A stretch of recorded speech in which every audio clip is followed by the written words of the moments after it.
Last summer, I took a solo road trip through the mountains. I wanted some time away from everything.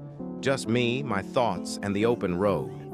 I was driving late one night when my car started sputtering and eventually died. I managed to coast to the side of a desolate road, completely cut off from civilization. My phone had no signal, and it was pitch black outside. I remembered passing a small town about 10 miles back, so I decided to walk there and look for help. After what felt like hours of walking, I finally saw a faint glow of lights ahead.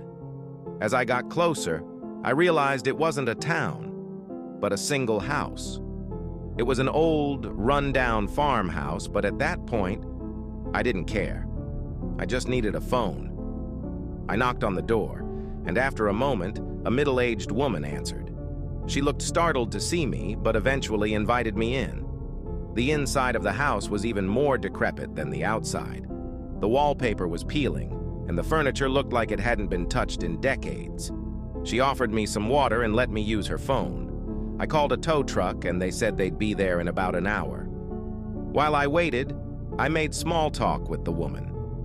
She seemed nice enough, but had an odd way about her. Every now and then, she'd glance at a closed door at the end of the hallway with a nervous look in her eyes.